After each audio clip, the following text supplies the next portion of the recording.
The other tool that I want to talk to you about is called VideoPath, and this tool. So I don't know if you guys have noticed, but I do all of 100% of my video recording and editing on my Chromebook. I'm not using any fancy software. I'm using Screencastify. I'm just using just regular tools for creating my videos. So another tool that I really like, and I didn't want this class to become like a tool-specific tool class, because that was the feedback from the first time I offered this course. But I want to give you another alternative because you're very limited with what you can do with Edpuzzle in terms of adding tags to a video. So this tool, it's called VideoPath. So it's just videopath.com. And when you click sign up, I just sign up with Google and I create an account. So then once I'm in my account, I have a library of projects just like this, and then I can create projects, I can share projects, and I can also get analytics on my project. So I'm just going to show you how you create a project, and then I'll show you some of the analytics and stuff on your projects once you've posted them. So when I click create a new project,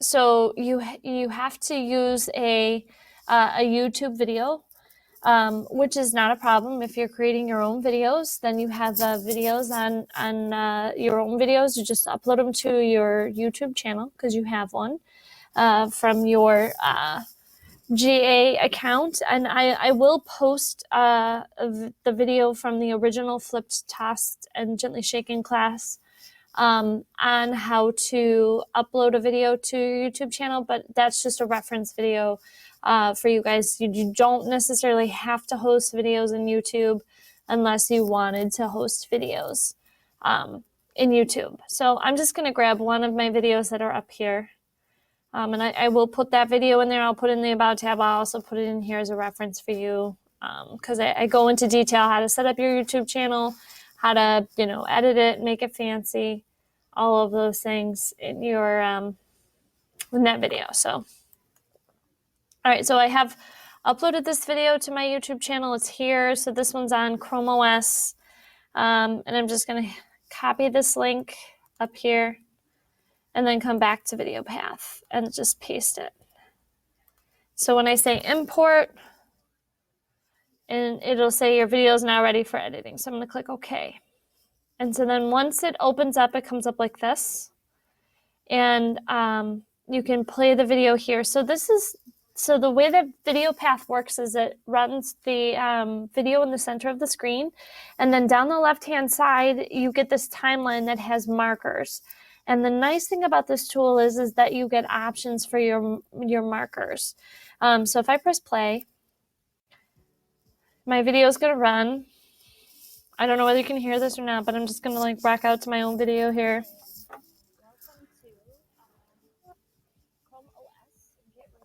It was cold that day. I was wearing a scarf.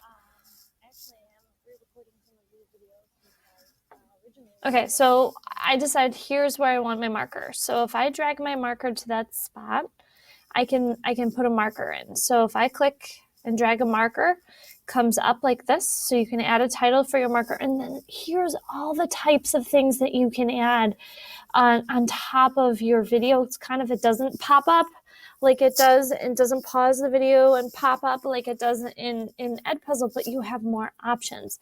So this is really great. I kind of like this, so I'm just going to do this totally generic. And then you just drag, and you can have multiple chunks of things that happen over here in this window here. So it's really nice. So you can add text. So you want text, you just drag it over. And then it opens up a text editor, and you say,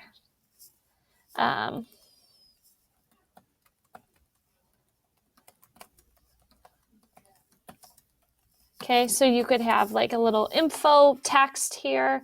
You can add bullets, you can have a hyperlink, you can have all of those things. And then this is the best part. I can add an image underneath it. So you're kind of like creating like a little page here. So I can drop an image, drag and drop an image. I can upload an image from my Chromebook. Sorry. Just going into some of my images here. I'll just go into Chrome OS and see if I have some images. Those are all videos. Chromebooks, I know I have some images in. Perfect. Okay, perfect. So I'm just going to add this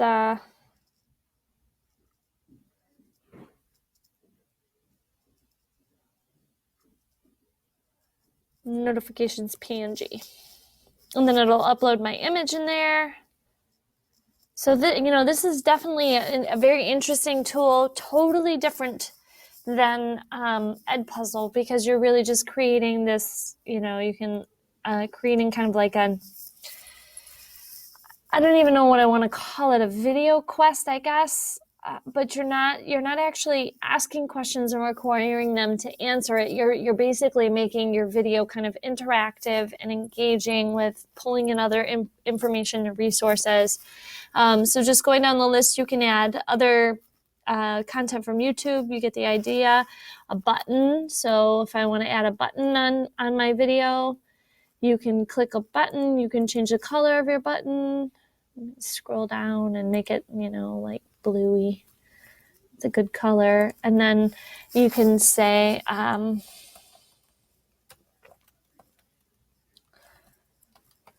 then you can add a URL to this.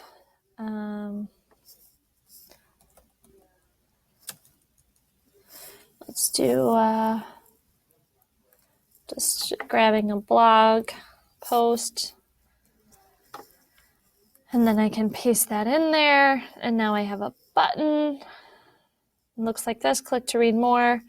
So you see the kinds of things. This is a advanced feature, and so is this website. So the embedding a website on here you can't do, but what you can do is have a button that goes to a website. And then when you're good, you can preview your. So you see that, like, this is what my marker looks like. Isn't this kind of great? So I have like this page, it's got content, it's got an image, and then I also have a button. When I'm happy with it, I hit save, and then you'll see that here's my markers. So then if I keep pressing play, it keeps play through my whole video here, right? And I can drag more markers. So you can have an infinite number of these markers, and then these are all of the options of things that you can add on top of it. So Edpuzzle, more of kind of like a formative, right? Like I want to make sure that you have used this video tool and you're coming away with this information, and I'm checking for that, that understanding.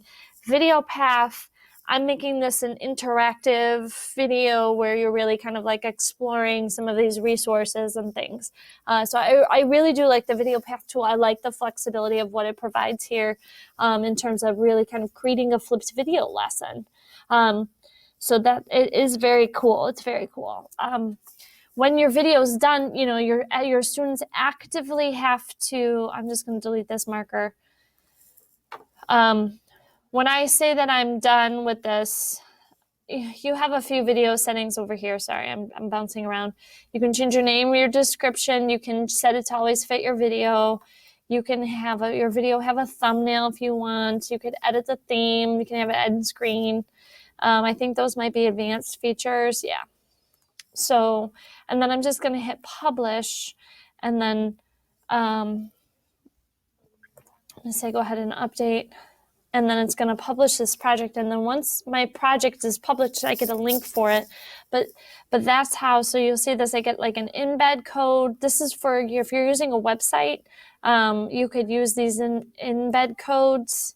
You might not necessarily even need it if you're using the new Google Sites. You might just need the share link here. So this link here, you can just copy and paste into your Google Classroom.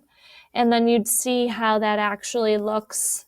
So if I copied this, I could actually get, I'm going to go to my library, get the link, and paste it into my classroom as an assignment for them to do. So you'll see here, and then you can get a link again. Under the analytics option, you'll see these kinds of the number of viewers, right? how many times they click on the markers. You're not going to get kind of like the same data that you're going to get from your Edpuzzle in terms of like, did they get the question right and so forth, because you're not really asking questions on this as much. But so that's what you get there. But so students actually have to, if I click view, I just wanted to show you what this looks like. So when it comes up like this live, you see the markers here. The video is going to keep playing, and students have to like actively click on those markers for them to come up and really kind of dive into the content over here on the right. So that's just how it works. I did talk to them. I actually reached out and I was like, is there a way to make it stop? And they said that's not really the intention of their tool. But I wanted to show you this as an option for creating videos because of the flexibility in what you add to your videos for VideoPath.